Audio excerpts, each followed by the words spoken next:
At the beginning of the film, we are showing a boy who is looking for his brother. He comes to a party to find him where everyone is having a great time. Meanwhile, someone tells him that his brother is upstairs in one of the rooms. When the boy goes upstairs, he sees that his brother is in terrible condition and is saying strange things about their dad. Hearing these scares the boy because their father had died many years ago. He then brings his brother downstairs. Suddenly, the brother attacks him with a knife and later ends his own life. Seeing this, everyone at the party is terrified. Now the story shifts to a 17-year-old girl named Mia, who is staying with her relatives after her mother's death. Her father is also there, but it's clear that Mia doesn't have a good relationship with him. Soon after, she gets a call from her friend Jade's brother, who is sitting on the footpath waiting for Jade, but she never comes to pick him up. That's why he calls Mia, telling her that his sister forgot about him, so he needs a ride home. Mia arrives in her car and picks up Jade's brother, whose name is Riley. On the way, she drives in a very playful, carefree manner. Suddenly, a kangaroo appears and collapses injured in front of their car. Mia moves the car toward the kangaroo again and again, but stops each time. She doesn't want to kill it, so they leave the kangaroo there and continue on their way. She then drops Riley off at his house, where she meets her friend Jade. It's shown that Jade is hanging out with another friend who used to be close to Mia as well, but Mia doesn't care about that anymore. Despite everything, she loves Jade deeply. While they're talking, Mia shows Jade a video in which a girl has large black eyes, as if a devil has possessed her. Just then, another friend arrives. That night, all of them are supposed to go to a friend's party. They all reach the party, and Mia's friend announces that they're going to play a game called Talk to Me. Mia was ready to play the game.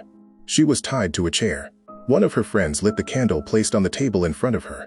Another friend put a strange hand statue in front of Mia. Then they told her that she had to shake hands with the statue and say, "Talk to me." After that, when Mia did this, the statue actually shook her hand. That's when she saw an old man sitting in front of her. Seeing this, she became very nervous. She quickly pulled her hand away from the statue, but at her friend's insistence, she agreed to play the game again. She shook the hand once more and said, "I let you in." This meant that if there was any evil power involved in the game, Mia was allowing it to enter her. Now she saw Jade Riley in front of her and said that someone was standing behind him. She said, "He likes you." Hearing this, Riley became terrified because he was sitting surrounded by his friends. He wondered who could possibly be behind him. Mia's eyes had turned completely black. She told Riley to run away. Just then, the 90 seconds were over. Mia's friend separated her hand from the strange hand statue, and the candle was blown out. Mia came back to her senses. What exactly happened to Mia? We'll find out as the story continues. That night, Riley couldn't sleep because he kept thinking about Mia. He was extremely scared of being alone in his room, so he went to his sister Jade's room, but she refused to let him sleep there. Left with no choice, he lay down in the lounge near Mia, who was staying at their house that night. Mia told Riley about a dream she often has.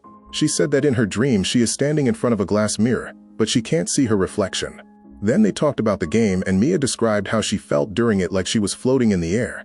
While listening to her, Riley slowly fell asleep. Mia gently took his phone from his hand and placed it aside, then lovingly waved her hand over his head. But as she did this, we saw her hand looking as if it belonged to some strange and evil power. Mia still had that evil inside her, which had entered her during the game. After playing the game, Mia became possessed. One night, all the friends gathered at Jade's house. Jade's mother warned the kids to stay away from alcohol and bad things. And after saying that, she left the house. Now, Mia asks her friend about the hand and what its story is. He says he doesn't know much, but it's said that the hand was cut from the body of a medium.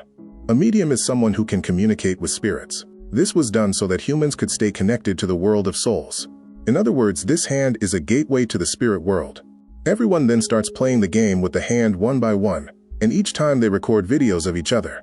Everyone is enjoying it, but Jade doesn't play the game even once. Riley asks her to play too, but Jade refuses and goes outside. After Jade leaves, Mia allows Riley to play the game. Mia is under the devil's control, so whatever the devil makes her think or say, she does it. When Riley starts the game, he holds the hand and says, "I let you in." At that moment, Mia's mother's spirit enters Riley and starts talking to Mia. But the time limit that the friends had set for Riley runs out. Even so, Mia can still feel her mother's presence and hear her voice. Then, from the spirit world, a devil who is attached to Riley enters his body. This connects to the beginning of the story, when Mia tells Riley that someone is standing behind him. Now that devil is inside Riley. Suddenly, Riley violently smashes his head against the table. After some time, the police arrive and start questioning everyone about Riley. He is in very bad condition, so he is taken to the hospital. Later that night, when Mia reaches home, her father tries to talk to her, but she goes straight to her room and ignores him. After a while, Mia goes to the hospital, where Riley has been admitted. She knows that once she gets there, she will have to face Riley's family, because she gave him permission to play the game. This is what happens as soon as she reaches the hospital. Just as she had expected, Jade gets extremely angry with her and says, "How dare you? My brother is in this condition because of you." Hearing this, Mia becomes very sad and goes home with Jade's friend. But that night, she doesn't want to stay alone. So she asks Jade's friend to stay at her house. She is completely exhausted by everything that has happened. Mia comes home, lies down on the bed, and starts watching a video of her mom. That's when she falls asleep. In her dream, she sees her mother at the moment she dies. When Mia suddenly wakes up, she sees that her fingernails are broken and blood is coming out of them. She gets terrified, but then realizes it was just another dream. At that moment, she feels like someone else is in her room. When she goes to check on Jade's friend, the one who came home with her, she sees a demon sucking on his feet. Mia is horrified and keeps trying to wake him up. She says, "Wake up, look who's near you." But when Jade's friend finally wakes up, in reality, it is Mia who is sucking on his feet. Seeing this, he becomes extremely scared and shocked. Meanwhile, at the hospital, Jade and her mother are cleaning Riley in the bathroom. Suddenly, Riley bites Jade's hand and, laughing loudly, smashes his head against the wall again. The demon keeps making Mia feel that Riley is in terrible pain and that the only way to free him from that pain is to kill him. Mia tells all her friends about everything that has happened. Then she goes to the same boy we saw at the beginning of the story, the one whose brother had also died. The boy tells her that the hand is the devil's hand, a gateway to the spirit world, and that he doesn't know anything beyond that. With no idea what else to do, all of Mia's friends go their separate ways. Finally, Mia, Jade, and Jade's friend return to the hospital, believing that maybe something was left unfinished in the game that day. When Riley was playing that game, he hit his head on the table. That's why everything got stuck, and they also forgot to blow out the candle. That's when the devil entered the real world and began living inside Riley. They then placed the devil's hand into Riley's hand, but nothing happens. Mia thinks that since Riley isn't saying anything, maybe he's dead. So she joins her own hand with the hand and says, "Talk to me, Riley. I want to talk to Riley." At that moment, a little girl appears in front of her. The girl says, "I let you in." That's when Mia enters the world of souls. There she sees Riley, who is completely under the devil's control. Seeing this terrifies her, and crying, she returns to the real world. Now Mia goes back to her house where her dad is waiting for her. As soon as she arrives, he tells her about her mother's letter. In it, her mother wrote, "My dear husband and Mia, today I am very happy. Today is a very good day for me. I hope you both are doing well. I am not in any pain now." Hearing this, Mia hugs her dad. But then she hears her mother's soul speaking from far away, repeatedly saying, "Your dad is lying, Mia. Your dad is lying." Suddenly, the devil attacks her in the form of her father.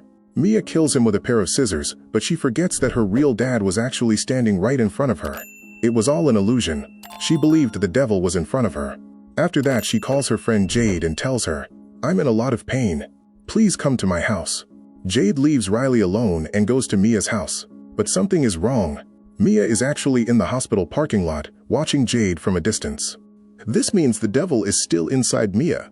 She deceitfully called Jade home, so she could kill Riley through Mia.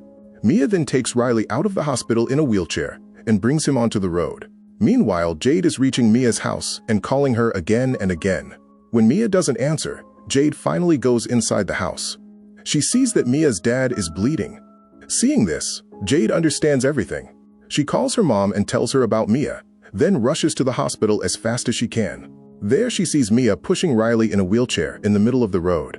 Inside her heart, Mia is struggling with whether she should kill Riley or not, just like she had thought about the kangaroo we saw at the beginning of the story.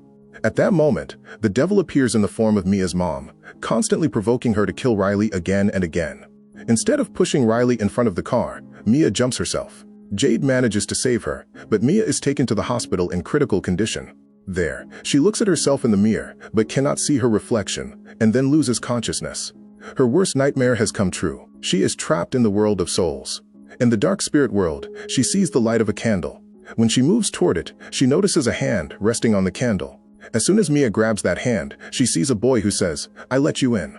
This means that the hand is now going to play the game with someone else. It is clear that Mia risked her own life to save Riley. No one knows who truly owned that hand. And with this, the story of the movie comes to an end. Let me know your thoughts in the comments section. Also subscribe to this channel for more stories like this.